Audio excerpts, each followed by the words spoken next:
Today, my partner Jordan and I have a special episode of Unsupervised Learning, a crossover with one of our favorite AI podcasts, Latent Space. If you're not already a listener, Latent Space is a technical newsletter and podcast by and for AI engineers. It had over 2 million downloads in 2024, and it's become a go-to resource for anyone who wants to understand the cutting edge of AI infrastructure, tooling, and product. If you like this show, it's definitely worth checking out. Given we've all spent a lot of time talking to some of the sharpest minds in AI, we thought it'd be fun to interview each other. In this episode, we dig into the questions we're constantly thinking about. What surprised us most last year? What we're paying most attention to right now? How we think about defensibility at the app layer? And which public companies we're long or short on. It's a different kind of episode, and I think you'll really enjoy it. Now here's my conversation with Swyx and Alessio from Latent Space. Well, thanks so much for doing this, guys. I feel like we've been excited to do a collab for a while. I love crossovers. Yeah, this is great. The ultimate meta about just podcasters talking to other podcasters. Yeah, it's still podcasts all the way up. I figured we'd have a pretty free-ranging conversation today, but brought a few conversation starters to kick us off. And so I figured one interesting place to start is, obviously it feels like this world is changing like every few months. Wondering as you guys reflect on the past year, like what surprised you the most? I think definitely reasoning models. We kind of on the right here. We're like calling. I think there's like the what surprised us in a good way, maybe in a bad way. I would say in a good way, reasoning models, and I think the release of them right after the new reps scaling is dead talk by Ilya. I think there was maybe like a little it's so over and then we're so back in like such a short period of time. It was really fortuitous timing that like right as pre-training died. I mean, obviously I'm sure within the labs they knew pre-training was dying and had to find something, but from the outside it was it felt like one right into the other. Yeah, exactly. So that was a good surprise. I would say if you want to make that comment about timing, I think it's suspiciously neat that like because we know that Strawberry was being worked on for like 2 years-ish. And we know exactly when Gnome joined OpenAI, and that was obviously a big strategic bet by OpenAI. For it to transition so nicely when like pre-training is kind of tapped out into like, oh, now inference time is the new scaling law, is like very convenient. I like. If there were an Illuminati, this would be what they planned. or living in a simulation or something. Yeah. Then you said open source as well? Yeah, well, no, I think like open source, we're discussing this on the negative. I would say the relevance of open source. I was specifically surprised. Open models. Yeah, I was surprised like by the lack of adoption. And I mean, people use it, obviously, but I would say nobody's really like a huge fanboy. I think the local Llama community and some of the more obvious use cases really like it, but when we talk to like enterprise folks, it's like, it's cool, and I think people love to argue about licenses and all of that, but the reality is that it didn't really change the adoption path of AI, so.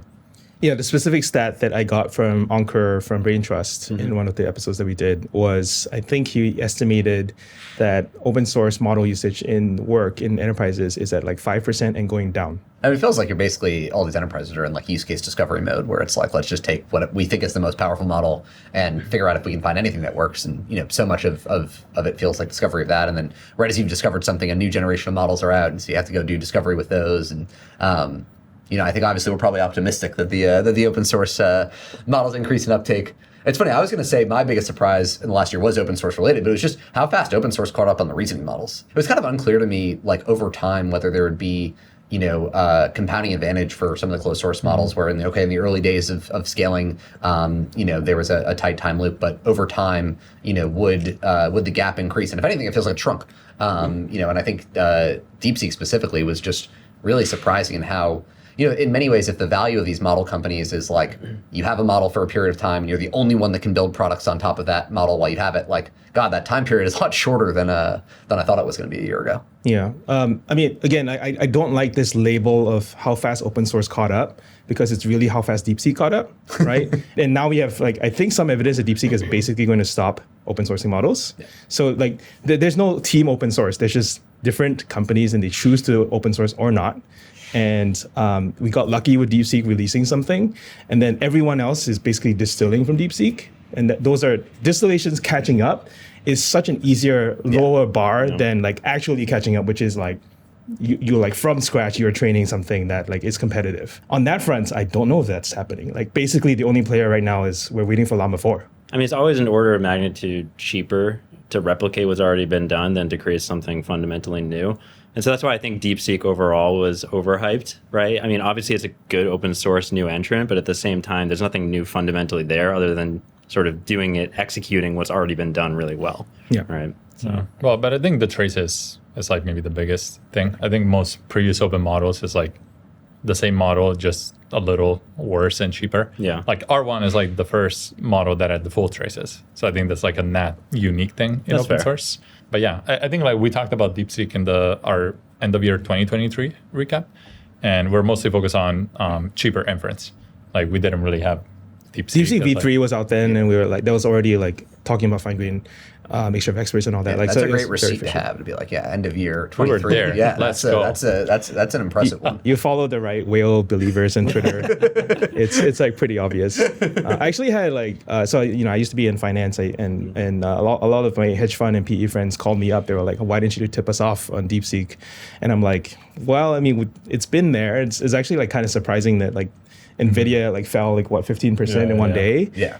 Because of DeepSeek. And I think it's just like whatever the public market narrative decides is the story becomes the story. But really, like the technical movements are usually 1 to 2 years in the making before that. Basically, these people were telling on themselves that they didn't listen to your podcast. They've been on the end of year 2023. No. Like we weren't like banging the drum. So like it's also on us to be like, no, like this is an actual tipping point. And I think as people who are like our function as podcasters and industry analysts is to raise the bar or focus attention on things that you think matter. And sometimes we're too passive about it. And I think I was too passive there. I'd be happy to own up on that. No, I feel like over time, you guys have moved into this more interesting role of like taking stances of things that are or aren't important, and I feel like you've done that with MCP of late and a bunch of things. Yeah. So like the general push is AI engineering. Like it's gotta rep the shirt, and MCP is part of that. But like the general movement is what can engineers do above the model layer to augment model capabilities, and it turns out it's a lot. And turns out we went from like making fun of GPT wrappers to now I think the overwhelming consensus GPT wrappers is the only thing that's interesting. Yeah. I remember like Arvin from Perplexity came on our podcast and he was like, I'm proudly a rapper. Like, it's like anyone that's like talking about like, differentiation, like pre-product market fit is like a ridiculous thing to say. Like build something people want and then over time you can kind of worry about that. Yeah, I interviewed him in 2023 and I think he may have been the first person on our podcast to like proudly be a GPT wrapper. Yeah. And obviously he's built a huge business on that. Totally. Now we all can't get enough of it. I have another one for nice. That was Alessio's one, and we prepped individual answers just to be interesting. In the same Uber on the way up. Yeah. You just like in different. Oh, I was driving too. Oh, you were. So it was like wow. actually. I mean, it was a Glad you Tesla, made it here okay. so I mostly drove it. Mine was actually, it's interesting that low code builders did not capture the AI builder market, right? AI builders being Bolt and Lovable, low code builders being Zapier, Airtable, Retool, Notion, any of those, like when you're not technical, you can build software. Yeah. Somehow not all of them missed it. Why? Yeah. It's bizarre. Like they should have the DNA. I don't know. They already have the reach. They already have the distribution. Like why? I have no idea. The ability to fast follow too. Like I'm surprised. Yeah, there's just nothing. Yeah. What do you make of that? It seems, and not to come back to the AI engineering pitch, like it takes a certain kind of founder mindset or AI engineer mindset to be like, we will build this from whole cloth and not be tied to existing paradigms. I think, because if I'm to Wade or who's the Zapier person that you know, Mike. Who has left Zapier. The Zapier person. Yeah. Who's the? Yeah, Zapier, when they decided to do Zapier AI, they were like, oh, you can use natural language to make Zapier actions, right? When Notion decided to do Notion AI, they were like, oh, you can write documents or fill in tables with AI. Like they didn't do the next step because they already had their base and they were like, let's improve our baseline. And the other people who actually tried to create it from whole cloth were like, we got no prior preconceptions. Like, let's see what kind of software people can build with like from scratch, basically. I don't know. That's my explanation. I don't know if you guys have any retros on the AI builders. Yeah, or did they kind of get lucky getting, starting that product journey like right as the models were reaching the inflection point? There's the timing issue. Yeah. I don't know. Like to some extent, I think the only reason you and I are talking about it is that both of them have reported like ridiculous numbers, like 0 to 20 million in 3 months, basically both of them. Jordan, did you have a big surprise? Yeah, I mean, some of what's already been discussed. I guess the only other thing would be on the Apple side in particular. I think for the last text message summary is like, whew. But they're funny. They're funny and how great. and how off they are. Very viral. Yeah, I mean, so like for the last couple of years, we've seen so many companies that are trying to do personal assistants, like all these various consumer things. And one of the things we've always asked is, well, Apple is in prime position to do all this. And then with Apple Intelligence, they just totally messed up in so many different ways. And then the whole BBC thing, saying that the guy shot himself when he didn't. And just like, there's just so many things at this point that I would have thought that they would have ironed up their AI products better, but just didn't really catch on. Second on this list of generally overly broad opening questions would be anything that you guys think is kind of like overhyped or underhyped in the AI world right now. Overhyped agents framework. Sorry. Not naming any particular ones. I'm sorry. Not. Yeah, exactly. It's not. I would say they're just overall a chase to try and be the framework when the workloads are like in such flux. Yeah. That I just think is like so hard to reconcile the two. I think what Harrison and LangChain has done so amazingly is like product velocity. Like the initial abstractions were maybe not the ending abstraction, but like they were just releasing stuff every day, trying to be on top of it. But I think now we're like past that. Like what people are looking for now is like something that they can actually build on and stay on for the next couple of years. And we talked about this with Brett Taylor on our episode, and it feels like it's like the jQuery era of like agents and LLMs. It's kind of like, single file, big frameworks, kind of like a lot of developers, but maybe we need React. And I think people are just trying to build still jQuery. Like I don't really see a lot of people doing React-like stuff. Maybe the only modification I made about that is maybe it's too early even for frameworks at all. And the thing do you think there's enough stability in the underlying model layer and patterns to have this? The thing is the protocol, not the framework. Yeah. Because frameworks inherently embed protocols, but if you just focus on the protocol, maybe that works. And obviously MCP is the current leading area. And I think the comparison there would be instead of just jQuery, it is XML HTTP requests, which is like the thing that enabled Ajax, and that was the sort of inciting incident for JavaScript being popular as a language. I would largely agree with that. I mean, I think on the React side of things, I think we're starting to see more frameworks sort of go after more of that. I guess like Mastra is sort of like on the TypeScript side and more of like a sort of Mastra, yeah. The traction is really impressive there, and so I think we're starting to see more surface there, but I think there's still a big opportunity. What do you have for an over or underhyped? On the underhyped side, I know I mentioned Apple already, but I think the private cloud compute side with PCC, I actually think that could be really big. It's under the radar right now, but in terms of basically bringing the on-device sort of security to the cloud, they've done a lot of architecturally interesting things there. Who's they? Apple. Oh, okay. On the PCC side. And so I actually think that. So you're negative on Apple Intelligence, but on Apple Cloud.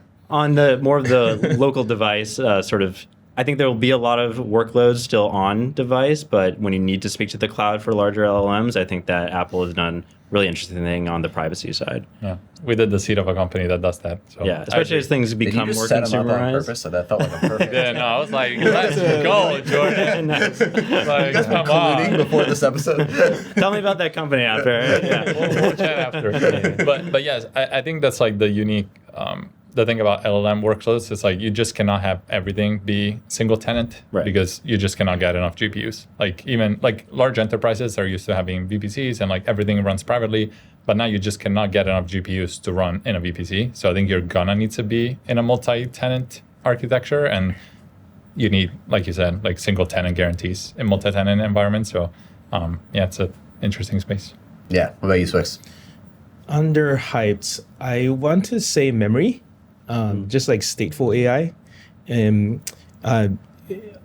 As part of my keynote for it's like every conference I do a keynote, and I try to do the task of like define an agent. It's just, always Evergreen content evergreen for content. a keynote. But I did it in a way that it was like I think like what a researcher would do. Like you survey what people say, and then you sort of categorize and go like, okay, this is the what everyone calls agents, and here are the groups of definitions, pick and choose, right? And then it was very interesting that the week after that, OpenAI launched their Agents SDK and kind of formalized what they think agents are. Cloudflare also did the same with us.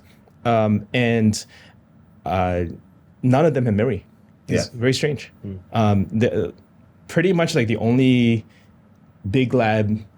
Obviously, there's conversation memory, but there's not memory like in like a let's store a knowledge graph of fact about you and like exceed the context length.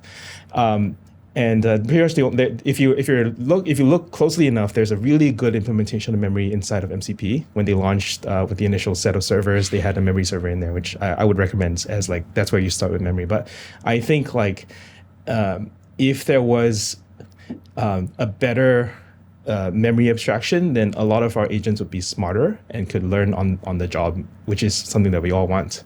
And for some reason, we've all just like ignored that because it's just convenient to. And do you feel like it's being ignored, or it's just a really hard problem? And like I feel like lots of people are working on it. Just feels like it's proven more challenging. Yeah. So Harrison has LangMem, which I think now he's like relaunched again. And then we had Letta come speak at our conference. I don't know Zep. I think there's a bunch of other memory guys, but like something like this, I think should be normal in the stack. And basically, I think anything stateful should be interesting to VCs because it's databases, and we know how those things make money. I think on the overhyped side, the only thing I'd add is like I'm still surprised how many net new companies there are training models. I thought we were kind of like past that. And I would say they died end of last year, and now they've resurfaced. Yeah. I mean, that's one of the questions that you had down there of like, is there an opportunity for net new model players? I would have said no. I don't know what you guys think. I don't have a reason to say no, but I also don't have a reason to say this is what is missing and you should have a new model company do it. But again, I'm an AI all these engineer. guys want to pursue AGI. They all want to be like, we'll like hit SOTA on all the benchmarks, and like they can't all do it. Yeah, I mean, look, I don't know if Ilya has the secret approach up his sleeve of something beyond test time compute.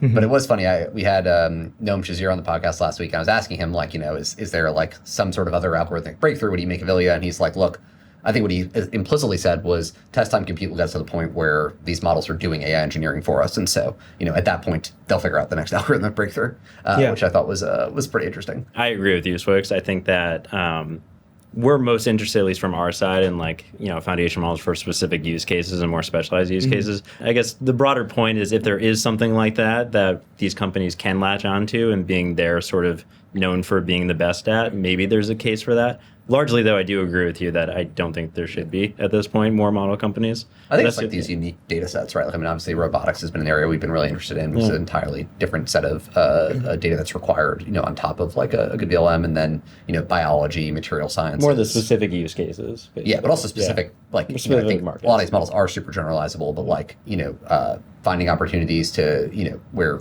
for a lot of these bio companies, they have wet labs. Like they're running a ton of experiments, or, same on the material sciences side. And so I still feel like there's some opportunities there, but the core kind of like LLM agent space is it's tough to compete with the big ones. Yeah, agree. Yeah, but they're moving more into product. So I think that's the question is like, if they could do better vertical models, why not do that instead of trying to do deep research and operator and these different things? I think that's what I'm... In my mind, it's like agents coming out too. Yeah. Well, yeah. In my mind, it's like financial pressure. Like they need to monetize in a much shorter time frame because the costs are so high.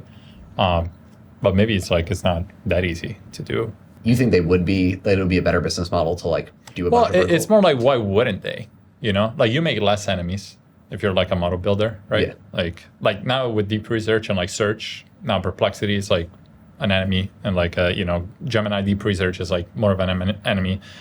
Versus if they were doing a finance model, or whatever, like they would just enable so many more companies. And they always have, like they had Hebbia as one of the customer case studies for GPT search, but they're not building a finance-based model for them. So is it because it's super hard and somebody should do it? Or is it because the new models are going to be so much better that like the vertical models are useless anyways, like this the bitter lesson. Yeah, exactly. It still seems to be a somewhat outstanding question. I'd say like all the signs of the last few years seem to be like a general purpose model is like the way to go. And tailor, like training a hyper specific model in a domain is like, maybe it's cheaper and faster, but it's not going to be like higher quality. But also like, I think it's still, we were talking to Noam and Jack Ray from Google last week, and they were like, yeah, this is still an outstanding, like we check this every time we have a new model, like whether there's that still seems to be holding.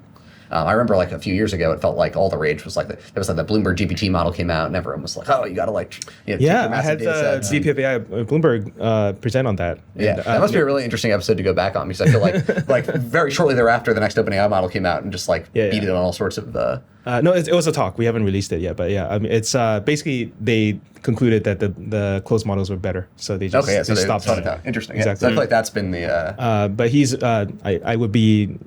very insistent that the work that they did, the team he assembled, the data that he collected is actually useful for more than just the model. So like basically everything but the model survived.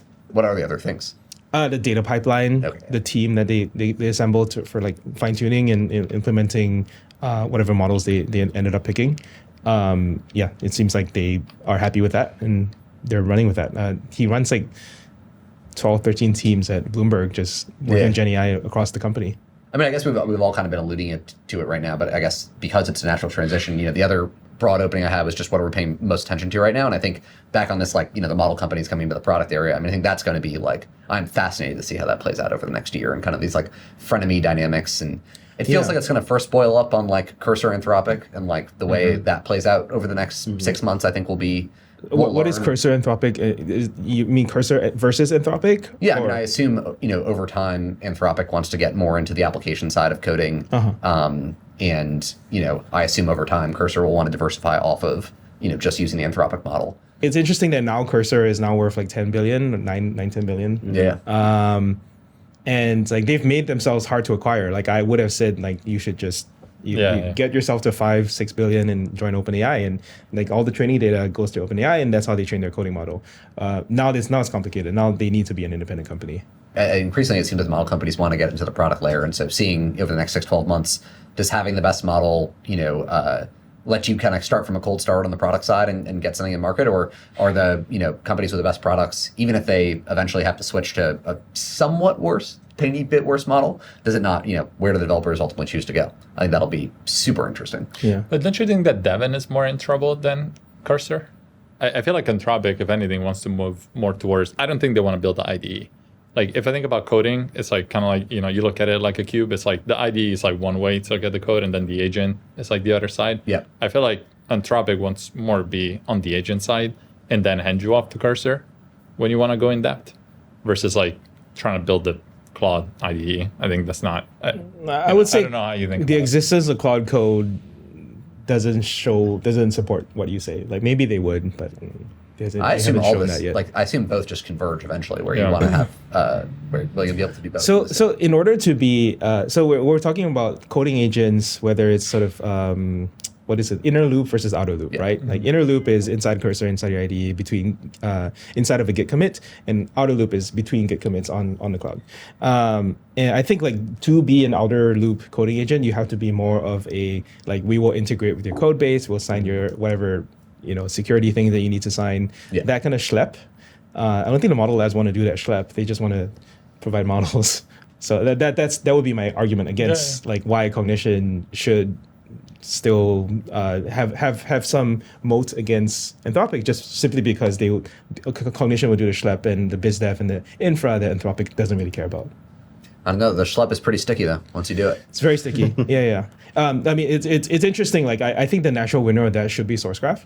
But like there's another unprompted mention of our portfolio. Nice. I mean, they're big supporters. I'm very friendly with both Quinn and Biang, and they've done a lot of work with Cody, but like not much work on the outer loop stuff yet. But like any company where like they have already had, like we've been around for 10 years. We like have all the enterprise contracts. You already trust us with your code base. Why would you go trust like Factory or Cognition as like 2-year-old startups who like just came out of MIT? Like, I don't know. I guess switching gears to the application side, I'm curious for both of you, like how do you kind of characterize what has genuine product market fit in AI today? And I guess Alessio, more on your side on the investing side, like more interesting to invest in that category of the stuff that works today, or kind of where the capabilities are going long term? That's hard. I was asking you to do my job for it. You were like, man, that's a layup. That's all your investment theses. I would say we only really do mostly seed investing, so it's hard to invest in things that already work because it means they're already late. So we try to, but we try to be at the cusp of like usually the investments we like to make, there's like really not that much market risk. It's like if this works, obviously people are gonna use it, but like it's unclear whether or not it's gonna work. So that's kind of more what we skew towards. We try not to chase as many trends, and I don't know. I was a founder myself, and sometimes I feel like it's easy to just jump in and do the thing that is hot, but like becoming a founder to do something that is like underappreciated or like doesn't yet work shows some level of like grit and self, like you actually really believe in the thing. So that alone for me is like kind of makes me skew more towards that. And you do a lot of angel investing too, so I'm curious how. Yeah, but I don't put that in my mental framework of things. Like I come at this much more as a content creator or market analyst of like, it really does matter to me what has product market fit, because I have to answer the question of what is working now when people ask me. Do you feel like relative to the obviously the hype and discourse out there, like, do you feel like there's a lot of things that have product market fit, or like a few things? Like a few things. Yeah. So I have a list of like 2 years ago, I wrote the Anatomy of Autonomy post, where it was like the first like what's going on in agents and what is actually making money. Because I think there's a lot of Gen AI skeptics out there that are like these things are toys, they're not unreliable, and why are you dedicating your life to these things? And I think for me, the product market fit bar at the time was $100 million, right? Like what use cases can reasonably fit $100 million. And at the time it was like Copilot, it was Jasper, no longer, but in that category of like help you write, which I think was helpful. And then and Cursor I think was on there as like a coding agent plus. I think that list will just grow over time of like the form factors that we know to work, and then we can just adapt the form factors to a bunch of other things. So like the one that's the most recently added to this is deep research. Yeah. Right. Where anything that looks like a deep research, whether it's a Grok version, Gemini version, Perplexity version, whatever, he has an investment that he likes called Brightwave that is basically deep research for finance. Yeah. And anything where like, all right, it's like long-term agentic reporting, it's starting to take more and more of the job away from you and just give you much more reason to report. I think it's going to work, and that has some PMF, I think. Obviously has PMF. Like I would say, I went through this exercise of trying to handicap how much money OpenAI made from launching OpenAI Deep Research. I think it's billions.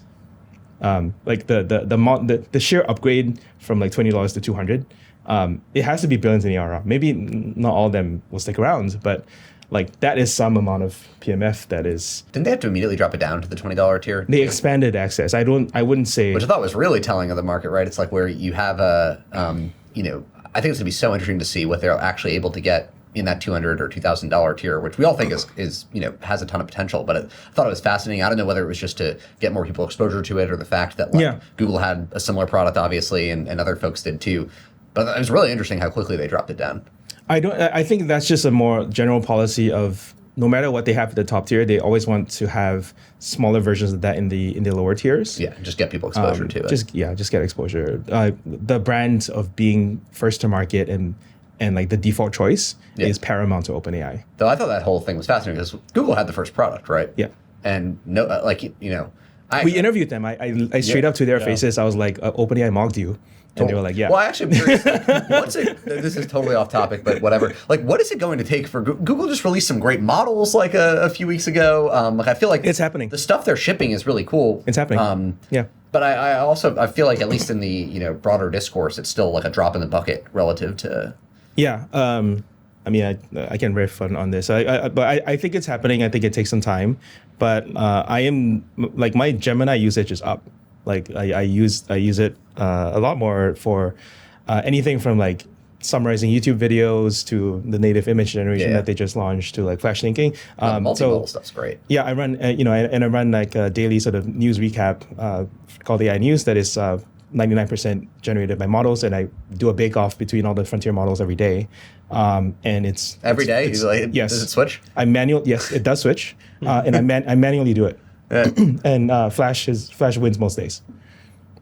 So like I think it's happening. I think I was thinking about tracking myself, like number of opens of ChatGPT versus Gemini, and at some point it will cross. I think that Gemini will be my main. That will slowly happen for a bunch of people, and then that'll shift. I think that's really interesting.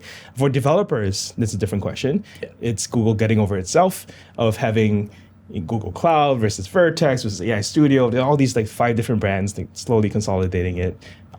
It'll happen just slowly, I guess. Yeah.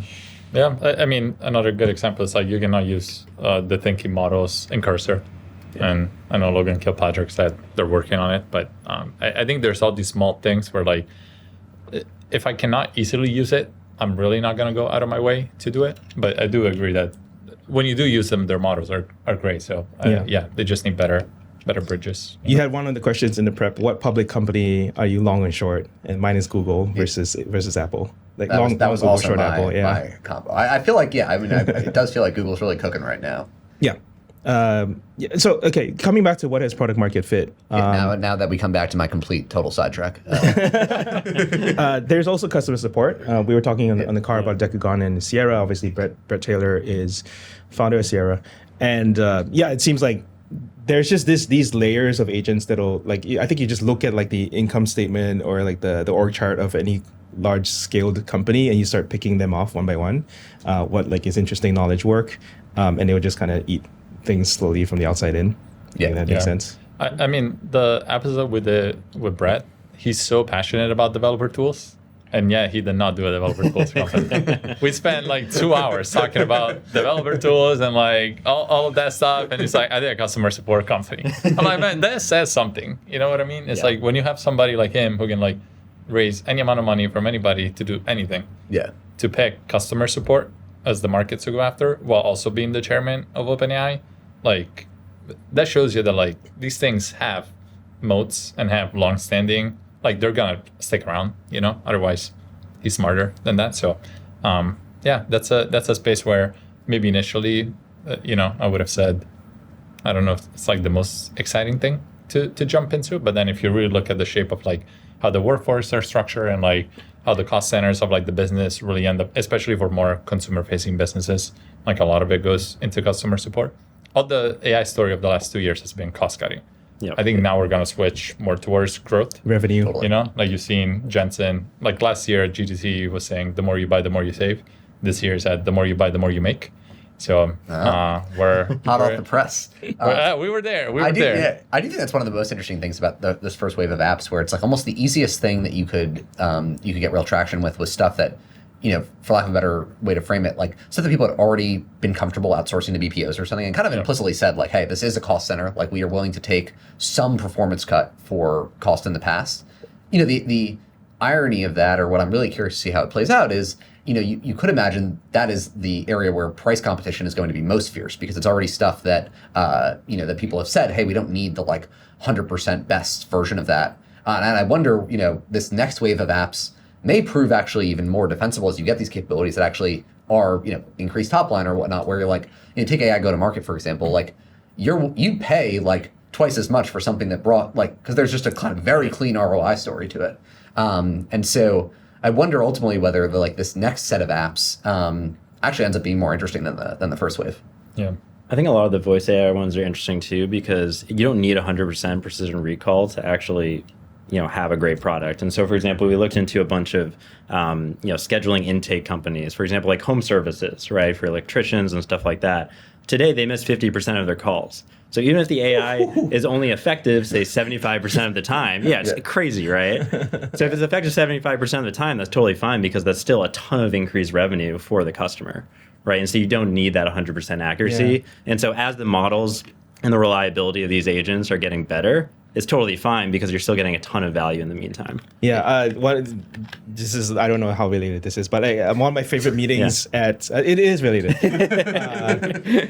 One of my favorite meetings at AI Engineer Summit, because like I do these was our first one in New York, and I just like met the different crew than you meet here. Like everyone here loves developer tools, loves infra. Over there, they're actually more interested in applications. It's kind of cool. I met this like bootstrap team that like they're only doing appointment scheduling for vets. And like they're like, this is an anomaly. We don't usually come to engineering summits, because we usually go to vet summits and like talk to they're like, they're literally I'm sure it's a massive pain point. They're willing to pay a lot of money. Yeah. But this is like my point about saving versus making more. It's like if an electrician takes 2x more calls, do they have the bandwidth to actually do 2x more in-house visit? Well, yeah, exactly. That's the thing. Is like I don't think today most businesses are like structured to just like overnight 2-3x the band. You know, I think that's like a startup thing. Like most businesses Then can't you do it. make an electrician agent. Well, no, totally. So how do you do recruiting agent for an electrician? But like electrician that's a good training. point. How do you do Lambda school for electrician? I don't know. It's like there's all whack-a-mole for the bottlenecks in these businesses. Like as Yeah, it's like, exactly. now we have a ton of demand. Like cool. Like where do we go? Yeah. So just to round out the PMF thing, I think this is relevant in a sense of like it's pretty obvious that the killer agents are coding agents, support agents, deep research, right? Roughly. Right, we've covered all those three already. Then you have to sort of turn to offense and go like, okay, what's next? And like, What about, I also just like summarization of voice and conversation. Yeah, we actually killer. had that on there. Yeah. I didn't put it as agent because it seems less agentic, you know. But yes, Still a good AI use case. that one I've seen. I would mention Granola and what's the other one? Monterey. I think a bridge was the I one was you going to wanted say to mention. bridge, yeah. Bridge. Okay. So I would call out what I had on my slides Yeah. for the agent engineering thing. So it was screen sharing, which I think is actually kind of underrated. Like people like an AI watching you as you do your work and just like offering assistance. Outbound sales. So instead of support, just being more outbound. Hiring. You say outbound sales has product market fit? No, it will. It's coming. Oh, out. on the comp. Yeah, I coming totally out. agree with that. Yeah. Hiring, like the recruiting side, education, like the sort of like personalized teaching, I think. I'm kind of shocked we haven't seen more there. Yeah. I don't know if that's I guess like Duolingo is the thing, Camigo. Yeah, I mean, Speak and some of these like, Speak. practice. Yeah. Yeah, interesting. And then finance, there's a ton of finance cases that we can talk about that. And then personal AI, which we also had a little bit of that. But I think personal AI is a little harder to monetize. But I think those would be like what I would say is up and coming in terms of like that's what I'm currently focusing on. I feel like this question's been asked a few different ways, but I'm curious what you guys think. It's like, is it like if we just froze model capabilities today, like is there trillions of dollars of application value to be unlocked? Like AI education, like if we just stopped today all model development, like with this current generation of models, we could probably build some pretty amazing education apps. Or like how much of all this is like contingent upon just like, okay, people have had 2 years with GPT-4 and like, I don't know, 6 months with the reasoning models. Like how much is contingent upon it just being more time with these things versus like the models actually have to get better? I don't know. It's a hard question, so I'm going to just throw it to you. Yeah. Well, I think the societal thing is maybe harder, especially in education. Like, can you basically like Doge the education system? Probably you should, but like, can you? I think it's more of a human. But people pay for all sorts of like get ahead things outside of class, and certainly in other countries, there's a ton of consumer spend in education. It feels like the market opportunity is there. Yeah, and in private education, I think. Public is very different. Yeah. One of my most interesting quests from last year was kind of reforming Singapore's education system to be more sort of AI native. Just what you were doing on the side while you were. Yes. That's a great side quest. My stated goal is for Singapore to be the first country that has Python as a first language, as a national language. Anyway, the pushback I got from the Ministry of Education was that the teachers would be unprepared to do it. So it was really interesting. Like immediate pushback was the de facto teachers union being like resistant to change. And I'm like, okay, that's par for the course. Anyway, so not to dwell too much on that, but like I think like education is one of those things that everyone like has strong opinions on because they all have kids, all been through the education system, but I think it's going to be like the domain specific, like Speak, like such an amazing example of like top down, like we will go through the idea maze and we'll go to Korea and teach them English. Like it's like, what the hell? And I would love to see more examples of that. Like just like really focus, like don't try to solve everything. Just do your thing really, really well. On this trend of difficult questions that come up, I'm going to just ask you the one that my partners like to ask me every single Monday, which is how do you think about defensibility at the app layer? Oh yeah, that's great. Just give me an answer I can copy paste and just like have network effects. auto response. Honestly, like network effects. I think people don't prioritize those enough because they're trying to make the single player experience good, but then they neglect the multiplayer experience. I think one of the I always think about like load bearing episodes. Like, as Park said, you do one a week, and like, some of those you don't really talk about ever again, and others you keep mentioning every single podcast. And this is obviously going to be the last. I think the recap episodes for us are pretty load bearing. Like we refer to them every 3 months or so. And like one of them, I think for us is Chai. For me, is Chai research. Even though that wasn't like a super popular one among the broader community outside of the Chai community. For those who don't know, Chai research is basically a character AI competitor. Yeah. Right? They were bootstrapped, they were founded at the same time, and they have outlasted character de facto, right? It's funny, like I would love to ask Noam Shazir a bit more about like the whole character thing, but good luck getting past the Google comments.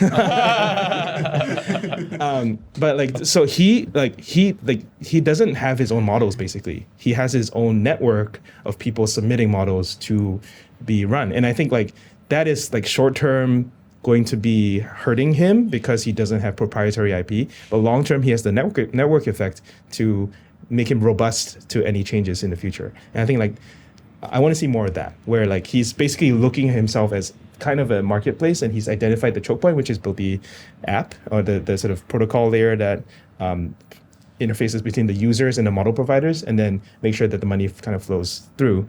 And that works. I wish that more AI builders or AI founders emphasize network effects, because that's the only thing that you're going to have at the end of the day. Yeah. And like brand leads into network effects.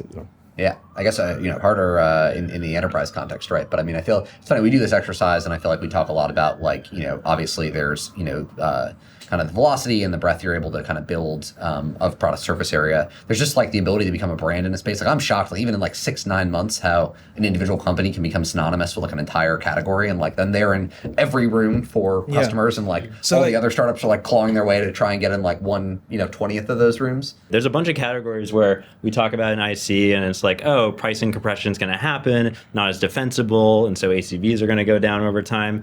In actuality, some of these, the ACVs have doubled, we've seen. And the reason for that is just, people go to them and pay for that premium of being that brand. Yeah, I mean, one thing I'm struck by is there was such a head fake in the early days of AI apps where people were like, we want this amazing defensibility story. And then what's the easiest defensibility story? It's like, oh, like totally unique data set, or like train your own model or something. And I feel like that was just like a total head fake where I don't think that's actually useful at all. It's you sound much less articulate when you're like, well, the defensibility here is like the 1,000 small things that this company does to make like the user experience, design, everything just like delightful, and just like the speed at which they move to kind of both create a really broad product, but then also every 3-6 months when a new model comes out is kind of an existential event for like any company, because if you're not the first to like figure out how to use it, someone else will. And so velocity really matters there. And it's funny, in kind of our internal discussions, we've been like, man, that sounds pretty similar to like how we thought about like application SaaS companies. That there isn't some like revolutionary reason.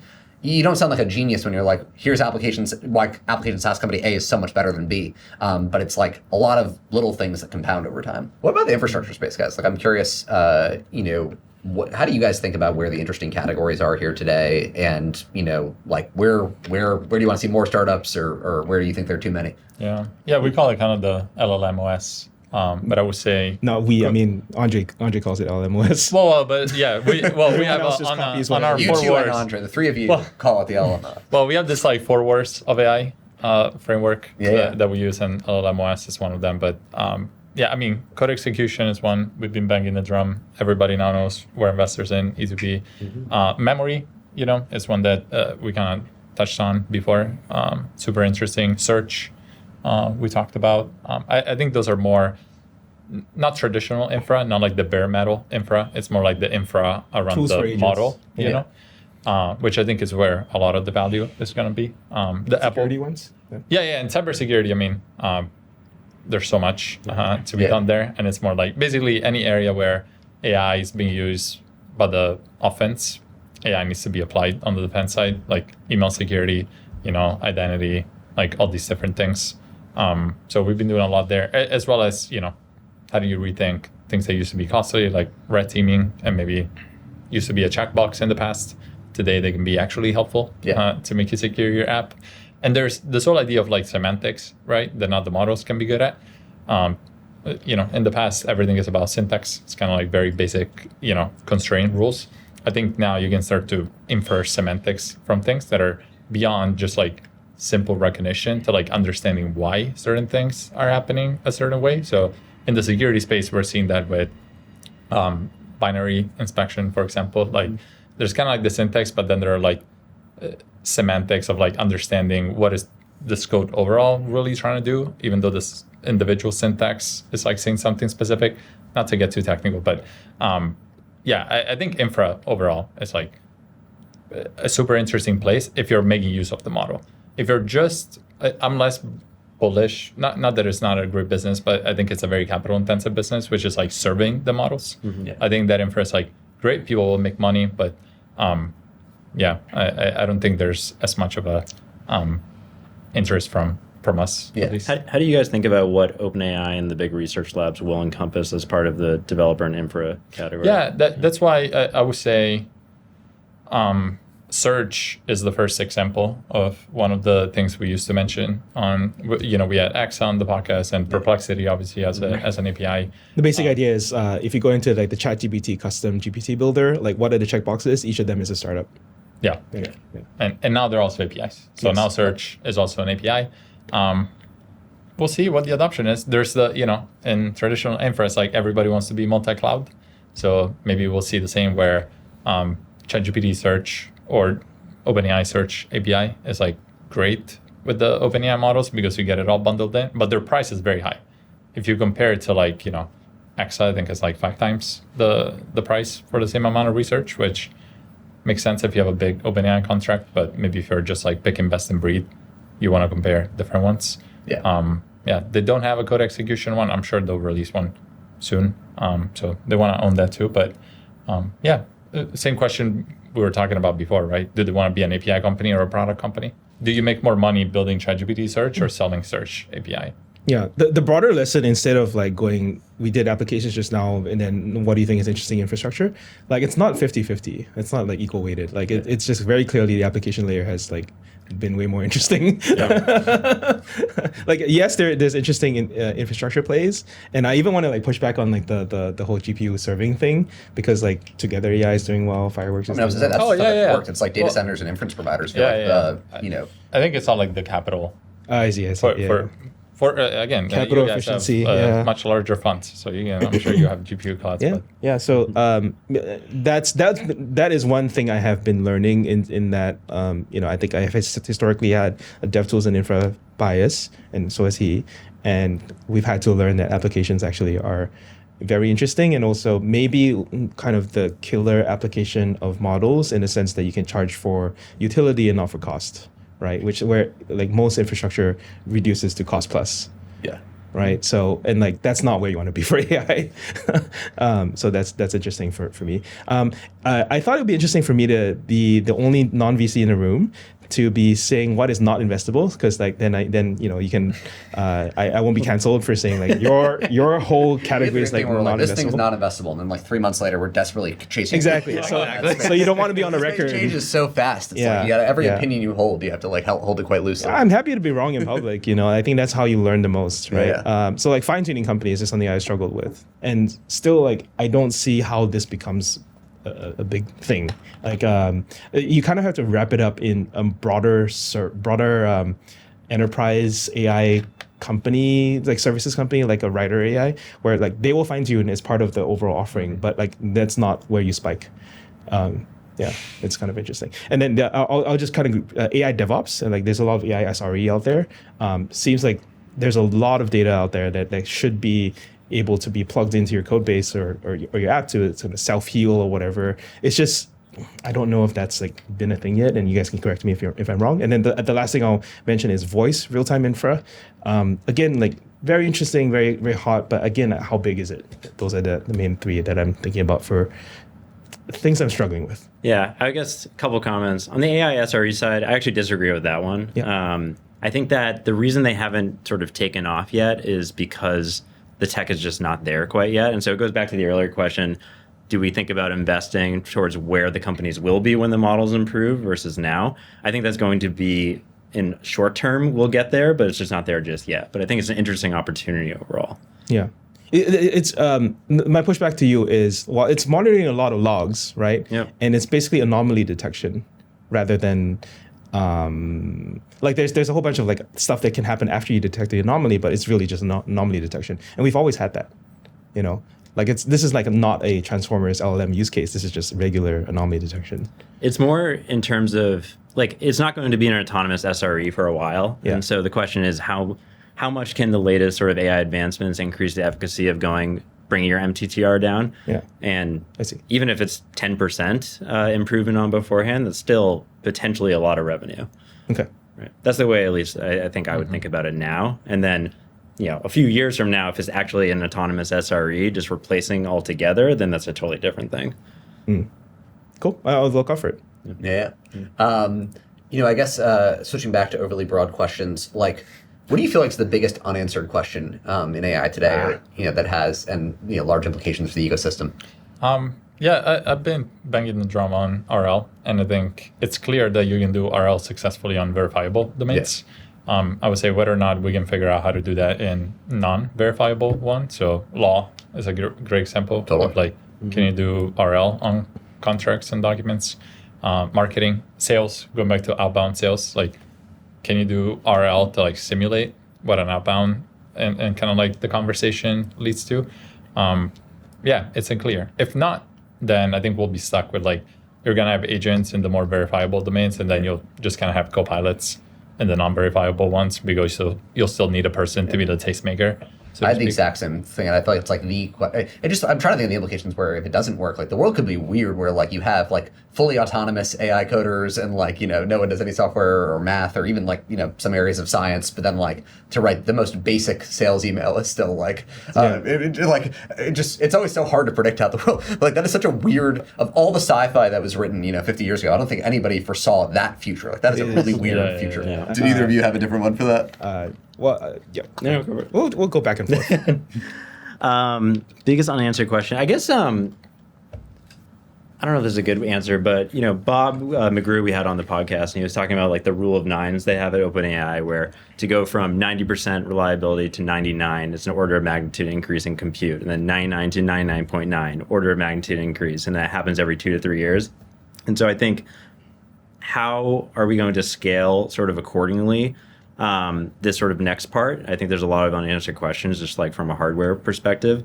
And then I think as part of that, from the availability perspective, like, is NVIDIA just going to continue to be dominant? Like, obviously AWS is going hard into what's their Trainium chips? I'm blanking on that. Thank you.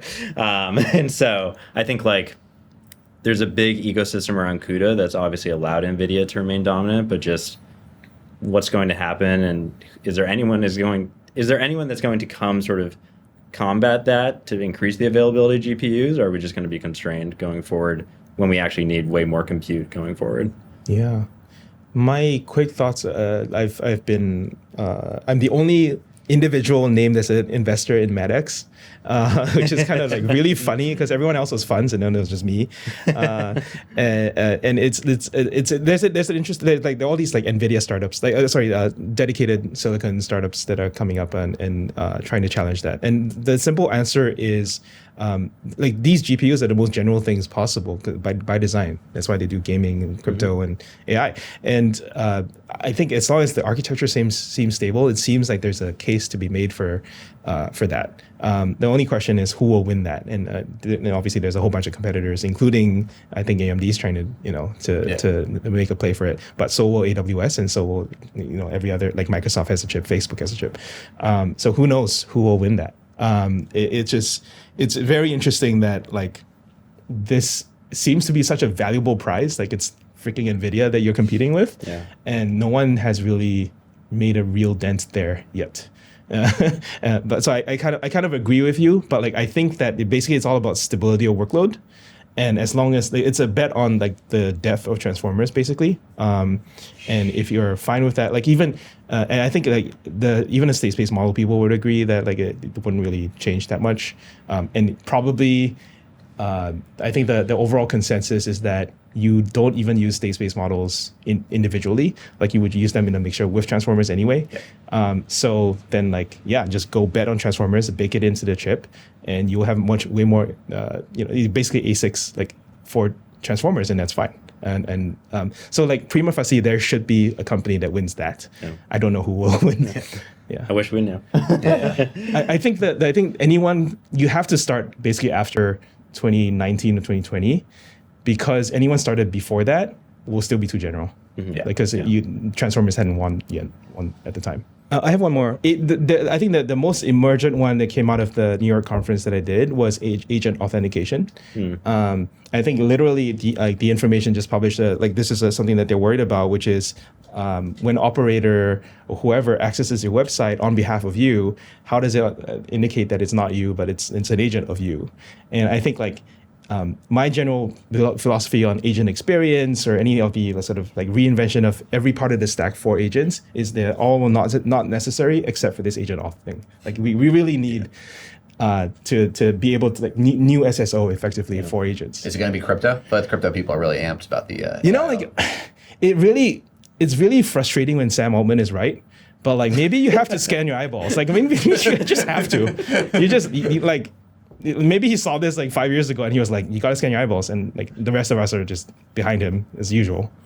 I love it. Well, okay, now I'll move to the quickfire round, where we'll go around the horn and get quick takes on things. So the first is going to be dream podcast guest. John Carmack. Yeah. John is 6 steps away from solving AGI apparently. So we just ask him how far along he is. For us, it's Andre. For me, it's Andre. He's a listener and supporter of the pod, and basically when I launched the whole AI engineer push that we have, he was basically the first one to legitimize it. He was there will be more AI engineers than ML engineers, and I think that made everyone else pay attention. So Latent Space only exists because he and other people help to promote it. Yeah. I also had Andre, so I guess we were thinking the same thing there. Mine's a little bit cheating, but I think at some point there will clearly they're writing a book about OpenAI now, and at some point somebody probably acquired will get to do the acquired OpenAI episode. But if unsupervised learning could there's clearly just so many amazing stories of the last 5-6 years. So do you know about Doomers? It's a play. I'm actually going to it this Saturday. Someone made a play about the board drama of last year. Really? Of 2 years ago. Yeah. Wow. That's cool. Let us know how it is. Yeah, let us know. There will be lots of that on the pod. Yeah. No, I think it's a lot of fan fiction basically, but someone will write the accounts and it will be interesting and fascinating, and a lot of it will be fake because it's a complex beast, right? You're just getting an oral history of what happened. Yeah. Yeah. All right, for the next one, I figured you could shout out either a news source you use to stay up to date, or a startup that you're not invested in that you're excited about. Oh. Or you can do it. My news source is Sean. That's what I was gonna say. I literally wrote Swyx's Twitter. So in our Discord, we have a Latent Space Discord. Any link that ever matters on the internet, Sean's gonna post it in the Discord. So all I do, I open Discord. And we have 40, 50 different channels by topic. That's very true. That's very I open Discord and I'm like, okay, AI. Then I go developer tools. Then I go creator economy. Then I go stock and macro. Then I go, and they're all there. So thank you. We actually met because of the Discord. It was a COVID thing because everyone's at home and just started the Discord. And that was the origin of Latent Space, just chatting on the Discord. It used to be called dev/invest. Yeah. So it was all about developer tools investing. And then we were at OpenAI in October of 2022. We were like, maybe we should do a podcast. And then OpenAI was the first guest. I was not prepared about the news sources thing. I think maybe it's hard. It's really shitty to say, but just in-person conversations. Yeah. I think the reason I have to be here in SF is because I make friends with people who know things and are smarter than me, and we go for chats, and they're nice enough to share some stuff. And so sometimes I worry that I am being used in order to put things out there that are maybe not true, but so I have to exercise my own judgment as to what. I think one of the cool things about the podcast in general is just the opportunity to take these conversations that happen in closed rooms and try and bring them on to the airwaves. I'm curious, how much of what how much do you feel like the private discourse is similar to the public discourse?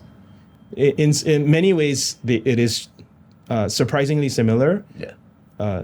As in, people at OpenAI learn about things about OpenAI from us, which is interesting. And then there are some ways in which it is drastically not, drastically dissimilar, and those are the things I just cannot repeat until it's public. This has been super fun. I feel it lived up to it. We were looking forward to this for a while. We want to make sure everyone around the horn gets an opportunity to plug whatever they want to plug. So we'll leave the last word to all of us, I guess. Where can folks go to learn more about Latent Space and all the exciting things you do? Want to make sure our listeners have a good sense of everything. Yes. So we have a Substack. Latent Space is the website. And then please subscribe on YouTube. We're doing a lot on YouTube. We're trying to do better video and all of that. He said our OKRs, and it's basically all YouTube. Come watch us on YouTube. It's very important for me personally. So even if you don't care, just open it. Got to hit those OKRs. Just Well, we mute have it. to increase our production value. Look at this. I know. We only have 3 cameras. Yeah, and then Sean does a lot of the writing outside of the podcast on the newsletter. So So it's like trying to be newsletter and community and podcast and whatever else that we do. So I guess for me, I guess there's Latent Space, but then there's also the other big piece, which is the conference that I run. And the idea is that I think sometimes you just get the good stuff from people if you just put them in front of a lot of people. And that's really like I'm mining people for content, and sometimes you put a mic in front of them and they yap for an hour. Other times you have to put them in front of like a prestigious conference, and then they drop some alpha. And so the next one for us is going to be June. It's the AI Engineering World's Fair. And it should be the largest technical conference for AI. And ours is simple. Just we just run a humble podcast. So subscribe to Unsupervised Learning on YouTube. Also, Swyx, thanks so much. This was awesome. Thanks for having me. It's good to see you guys. Thanks for coming on. Hey guys, this is Jacob. Just one more thing before you take off. If you enjoyed that conversation, please consider leaving a 5-star rating on the show. Doing so helps the podcast reach more listeners and helps us bring on the best guests. This has been an episode of Unsupervised Learning, an AI podcast by Redpoint Ventures, where we probe the sharpest minds in AI about what's real today, what's going to be real in the future, and what it means for businesses in the world. With the fast-moving pace of AI, we aim to help you deconstruct and understand the most important breakthroughs and see a clearer picture of reality. Thank you for listening, and see you next episode.